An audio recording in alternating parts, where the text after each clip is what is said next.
Good day ka-learners, ito po ang iyong lingkod, Sir Giovanni. Sa araw na to ay tuturuan ko kayo kung paano mag-set up ng VR o virtual reality na nauuso ngayon. Pero bago ang lahat, ano ba ang VR o virtual reality?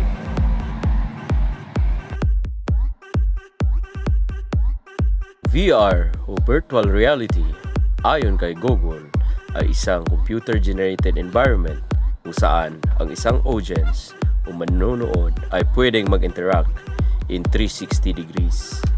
Sa 360 degrees na view, kahit saan ka nakatingin, sa kaliwa, sa kanan, itaas, baba, harap at likod, ay may makikita ka. Amazing, di ba? Amazing! Para maka-access tayo ng virtual reality, ay simple lang ang ating gagawin. Kung marami kayong pera, 30,000 pataas ang budget mo, ay pwede kayong bumili ng Oculus Rift, Oculus Quest, HTC Vive at iba pa. Pero kung wala ka namang masyadong budget, hindi problema yan. Gamit lamang ang iyong smartphone at ang mumurahing virtual headset, ay pwede mo nang ma-access ang mundo ng virtual reality. Tara na, samahan niyo ako sa ating virtual reality journey. Step 1. Ang smartphone na gagamitin. Ang smartphone na pwedeng pang VR ay may gyroscope capability at mataas na possible pixel density or PPI. Mas mataas na PPI ay mas malinaw ang makikita mo. So, ito po yung listahan ng smartphone na may mataas na PPI na maganda pang VR or virtual reality.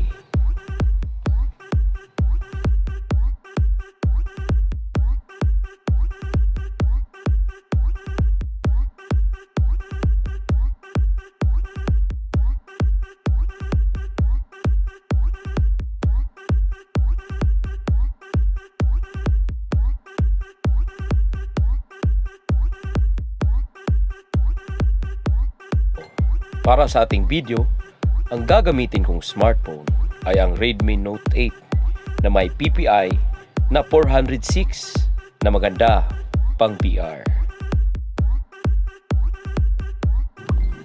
Step 2. Ang VR headset.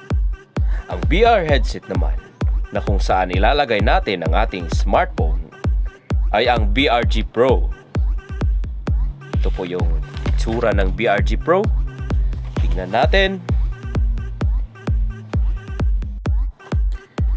Para ma-set up natin ang ating VR headset at saka yung smartphone natin, kailangan muna natin mag-download ng Google Cardboard na app at VR Theater sa ating Play Store o kaya'y sa Apple Store.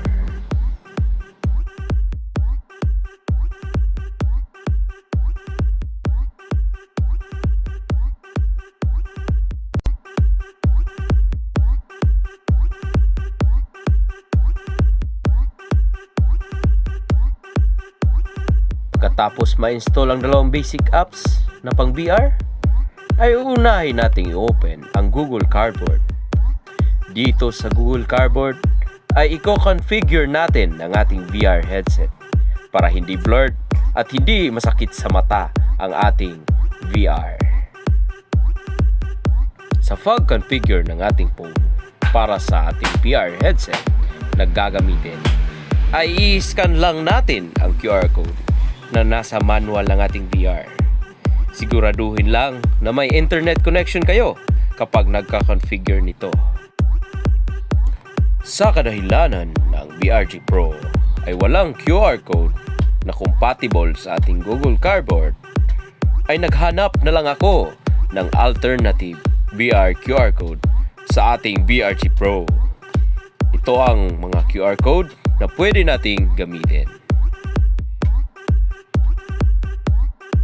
Pagkatapos maayos natin ang configuration ng ating phone sa ating VR headset, ay pwede na nating isaksak ang ating phone sa ating VR headset. Siguraduhin lang na nakaset 80 to 90 brightness ng ating phone LCD.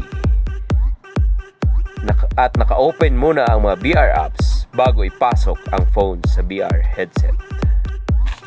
Dahil kung hindi maayos ang pagka-configure o pagka-adjust ng VR headset natin, ay siguradong mahihilo ka o malabo ang iyong makikita. Kapag naayos mo na lahat ng adjustment, ay pwede ka nang magdagdag ng Bluetooth controller at headset para full ang ating VR experience. Ang mga bagong phone ngayon ay pwede na mag-connect ng dalawa o mahigit pang Bluetooth headset at device. Sa ating VRG Pro, ang ginagamit sa pag-adjust ng pupil distance ay nasa bandang itaas. Sa layo naman ng phone sa mga lens ng ating headset ay sa baba natin makikita. Maganda i-adjust ito kung nasuot mo na ang VR headset. Step 3. VR experience.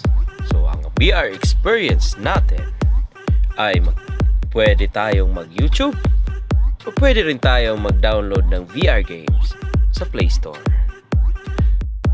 Sa YouTube, siguraduhin lang na may malakas na internet connection ka o na-download mo ang VR video na gusto mong panoorin. Dahil kailangan kasi nito ang mataas na video quality na may 720p o pataas. Kung trip mo naman ay offline VR experience, pwede mong gamitin yung pangalawang na download mo kanina, yung VR Theater. Sa VR Theater na app, ay siguraduhin mo muna na may HD video ka na nakasave sa iyong phone. Ang VR Theater kasi ay isang video player na virtual reality. Sa app na ito ay para kang nasa loob ng isang sinihan.